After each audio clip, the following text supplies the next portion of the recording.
BPL ಪಡಿತರದಾರರಿಗೆ ವಿತರಿಸತಕ್ಕಂಥ Annabhagya ಅಕ್ಕಿಯನ್ನು ಅಕ್ರಮವಾಗಿ ಸಂಗ್ರಹಣೆ ಮಾಡಿ ಹೊರದೇಶಗಳಿಗೆ ರಾಜ್ಯಗಳಿಗೆ ಮಾರಾಟ ಮಾಡುತ್ತಿರುವುದು ಕೊಟ್ಟಿರುವ ಉತ್ತರದಲ್ಲಿ ಎಲ್ಲಾ ಜಿಲ್ಲೆಗಳಲ್ಲೂ ಈ ಅಕ್ರಮ ವ್ಯಾಪಿಸಿರೋದು ಕಂಡು ಬರ್ತದೆ. ದುಬೈನಲ್ಲಿ 10 kg ಅಕ್ಕಿಗೆ 15,500 ರೂಪಾಯಿ ಮಾರಾಟ ಮಾಡ್ತಾರಂತ, ಅಂದ್ರೆ 150 ರೂಪಾಯಿ ಕೆಜಿ. ಬೇಲಿಯೇ ಎದ್ದು ಹೊಲ ಮೇಯ್ತಾ ಇರೋದು ಕಂಡು ಬರ್ತಾ ಇದೆ. ಹಾಗಾಗಿ ಇದರ ಸಮಗ್ರ ತನಿಖೆಗೆ SIT ರಚನೆ ಮಾಡುವ ಅಗತ್ಯ ಇದೆ ಅಂತ ಕಂಡು ಬರ್ತಾ ಇದೆ.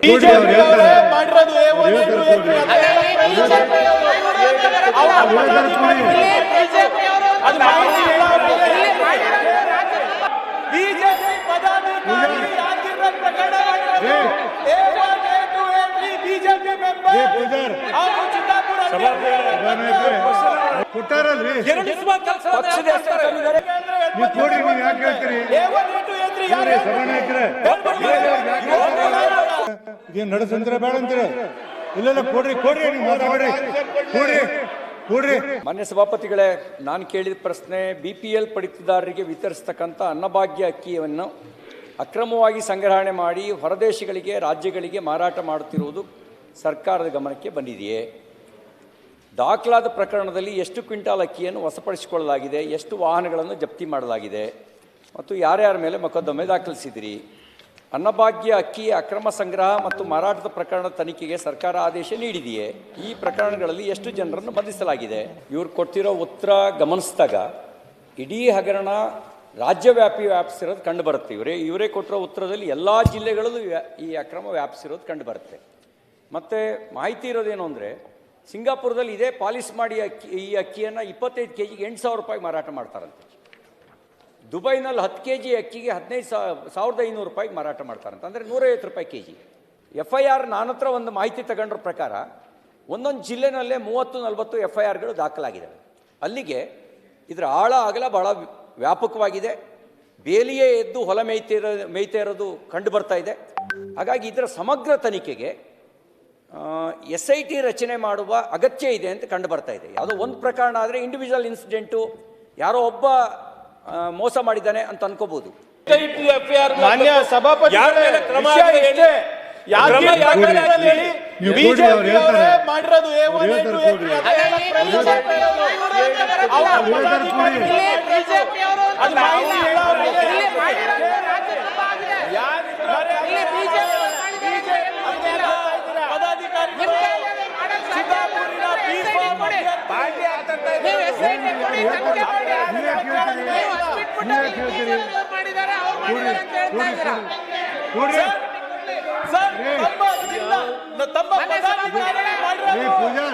ಬಿಜೆಪಿ ಪದಾಧಿಕಾರಿ ಆಗಿರೋ ಪ್ರಕರಣ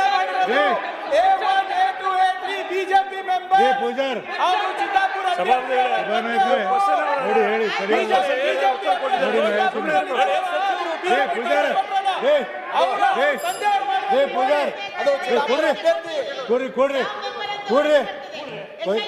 ಭಾರತಿ ನೋಡಿ, ಕ್ವಶನ್ ಆನ್ಸರ್ ಇದಲ್ಲ.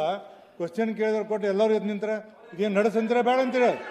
ಇಲ್ಲ ಕೊಡ್ರಿ ನೀವು ಮಾತಾಡ್ಬೇಡ್ರಿ, ಕೊಡ್ರಿ. ಅವ್ರು ಹಿಂಗ ಉತ್ತರ ಹೇಳತ್ತೆ, ನನಗೆ ಹೇಳಕ್ಕಾಗುದಿಲ್ಲ. ಅವ್ರು ಹೇಳಿದಾರೆ, ನೀವು ಸಮಾಧಾನ ಅದಕ್ಕೆ ಬೇರೆ ರೂಪದಲ್ಲಿ ಕೊಟ್ಟು ನಾ ತಗೊಳ್ತೀನಿ. ಸಭಾಪತಿಗಳೇ, ನಮಗೆ ಒಪ್ಪಿಗೆ ಇದೆ. ಸಭಾಪತಿಗಳೇ, ಅದಲ್ಲ, ಅವ್ರ ಪಕ್ಷದ ಅಸಕ್ತರ ಆ ಪಕ್ಷದ ಹೆಸರು ತಂದಿದ್ದಾರೆ, ಅವ್ರ ಉತ್ತರ ತೆಗಿಬೇಕು. ಕೊಟ್ಟಾರಲ್ರಿ, ಮಾನ್ಯ ಸಚಿವರು ಉತ್ತರ ಕೊಡಬೇಕು. ಮತ್ತೆ ಅವ್ರು ಕೇಂದ್ರ ಸಚಿವರಾಗಿದ್ದವರು, ಅವರಿಗೆ ಸಾಮರ್ಥ್ಯ ಇದೆ, ಅವರಿಗೆ ಅಪಮಾನ ಮಾಡಬೇಡಿ. ಬಿಜೆಪಿ ಮಾಡಿದೆ ಇಲ್ಲಿ ಇಡೀ ರಾಜ್ಯವ್ಯಾಪಿ ಹಗರಣಕ್ಕೆ ಬಿಜೆಪಿ ಕೊಡಿ. ನೀವು ಯಾಕೆ ಹೇಳ್ತೀರಿ ಸಭಾನಾಯಕರೇ?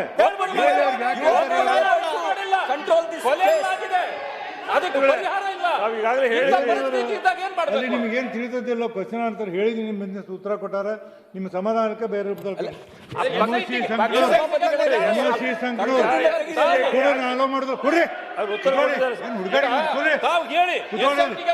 ನೋಡಿ. ಇವ್ರೇನು ಹೇಳ್ತೀನಿ, ಬೇಡ ಕುತ್ಕೊಳ್ಳಿ. ರವಿ, ನಾನು ಹೇಳ್ತೀನಿ, ನಿಮ್ಗೆ ಸಮಾಧಾನಕ್ಕೆ ಬೇರೆ ರೂಪದಲ್ಲಿ ಕೊಟ್ಟು ನಾನು ಕನ್ಸಿಡರ್ ಮಾಡ್ತೀನಿ. SV ಸಂಕನೂರು ತೆಗಿಸಿ. ಸಭಾಪತಿಗಳೇ, ಬಿಜೆಪಿ ಅಂತ ಹೇಳಿ ಅವ್ರು ಹೇಳಿದ್ದಾರೆ, ಸಭಾ ತೆಗಿಸಿ. ಈಗ ಈಗ ನೀವು ಪಾರ್ಟಿ ನೀವು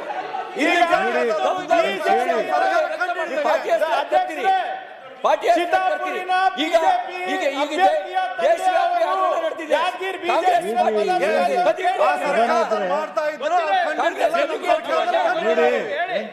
ನಮೋಶಿ ಸಾಹೇಬ್ರಿಗೆ ಎಲ್ಲ ಗೊತ್ತಿದೆ ಹೇಳಿ ಸರ್. ಅವ್ರ ಸರ್ಕಾರ ಹಾಕಿದೆ ಸರ್. ಖರ್ಗೆ ಅವರೇ, ಮರಳು ದಂಧೆ ಅರೆ ಯಾಕೆ ಸಂಘರ್ಷ ಹೇಳಿ ಕಲಬುರಗಿ ಮರಳು ದಂಧೆ ಹಿಂದ್ ಕಡೆ ಯಾರಿದ್ದಾರೆ ಗೊತ್ತು ಹೇಳಿ. ಹೇಳಿ ಹೇಳಿ ಸರ್, ಎಷ್ಟು ಕೇಸ್ ಸಿದ್ದಾಪುರ ಅಭ್ಯರ್ಥಿ ಮೇಲೆ ಹಾಕಿದ್ರಿ ಅಕ್ಕಿ ಪ್ರಕರಣದಲ್ಲಿ ಹೇಳಿ ಹೇಳಿ. ಈಗ ರಾಜ್ಯವ್ಯಾಪಿ ನಿಮ್ ಸರ್ಕಾರ ಇವರಿದ್ದಾರೆ ಸಾಬಣ್ಣ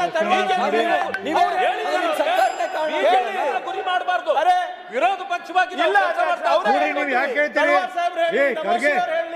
ಏನ್ರಿ ಕೊಡ್ರಿ ನೋಡಿ, ನಾ ಹೇಳ್ತೀನಿ, ನಾನು ನಿಮ್ಗೆ ಹೇಳ್ತೀನಿ, 75 ನಿಮಿಷ ಸಮಯ ಕೊಡುದಿಲ್ಲ. 20 ನಿಮಿಷ ಆಯ್ತು, ಇದಾರು ಎಲ್ಲಿ ಬರ್ದಲ್ಲಿ ನಾ ಸ್ಟಾಪ್ ಮಾಡ್ತೀನಿ. ದಯಮಾಡಿ ತಿಳ್ಕೊರಿ. ಎಲ್ಲರೂ ಎದ್ದೇನು ಧರ್ಮಶಾಲೆ ಏನಂತೀನ? ನಮೋಸಿ ಕಂಕಣೂರು. ಮಾನ್ಯ ಅಧ್ಯಕ್ಷರೇ, ಆಯ್ತು ಬರೆದು ಕೊಡ್ರಿ. ಶಾಲಾ ಶಿಕ್ಷಣ ಮತ್ತು ಸಾಕ್ಷರತಾ ಸಚಿವರನ್ನ ಪ್ರಶ್ನೆ ಸಂಖ್ಯೆ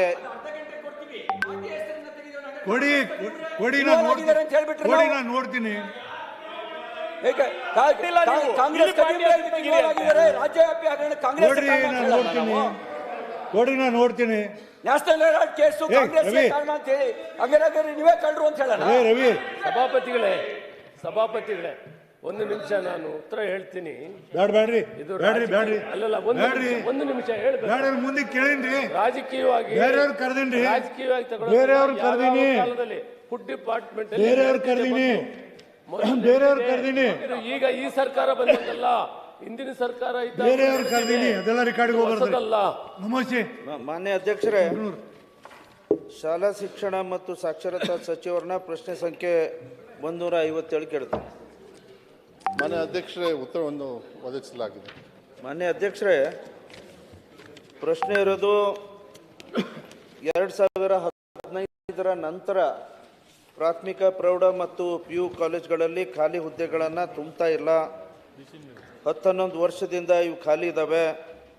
ಭಾಳ ಕಷ್ಟವನ್ನು ಈ ಅನುದಾನಿತ ಶಾಲಾ ಕಾಲೇಜ್ಗಳು ಅನುಭವಿಸ್ತಿದ್ದಾರೆ. ಭಾಳ ವಿಳಂಬ ಮಾಡಿದರೆ ತುಂಬಬೇಕು ಅಂತ ನಂದು ಕಳೆದ ಅನೇಕ ಸದನಗಳಲ್ಲಿ ಈ ಪ್ರಶ್ನೆ ಮಾಡಿದಾಗ 7-8-2024 ಒಂದು ಆದೇಶ ಹೊರಡಿಸಿ ತುಂಬಲಿಕ್ಕೆ ಅನುಮತಿ ಕೊಟ್ಟರು. ತದನಂತರ ಒಂದು 3 ತಿಂಗಳ ನಂತರ 25-11-2024 ಸರ್ ಅದನ್ನೇ ಅಲೆ ಬರ್ತಾ ಇದೆ. ಒಳ ಮೀಸಲಾತಿಯ ಕಾರಣದಿಂದ ಇವು ಯಾವ ಹುದ್ದೆಗಳನ್ನು ತುಂಬಬಾರ್ದು ಅಂತ ಹೇಳಿ ಮುಖ್ಯಮಂತ್ರಿಗಳು ಒಂದು ಆದೇಶ ಮಾಡಿಸಿದ್ರು. ನನ್ನ ಪ್ರಶ್ನೆ ಏನಂತಂದರೆ, ಸರ್ ಒಳ ಮೀಸಲಾತಿ ಪರವಾಗಿ ನಾವು ಇದ್ದೀವಿ, ಅದರೊಳಗೇನು ಎರಡು ಮಾತಿಲ್ಲ. ಈ ಇಷ್ಟೆಲ್ಲ ಹುದ್ದೆಗಳನ್ನು ಖಾಲಿ ಇನ್ನೂ ಎಷ್ಟು ವರ್ಷ ನೀವು ಇಡಬೇಕಂತ ಮಾಡಿದ್ರಿ? ಎಷ್ಟು ವರ್ಷ ನೀವು ಇದೇ ರೀತಿ ಖಾಲಿ ಹುದ್ದೆಗಳನ್ನು ಮುಂದುವರಿಸಬೇಕಂತಿದ್ದೀರಿ?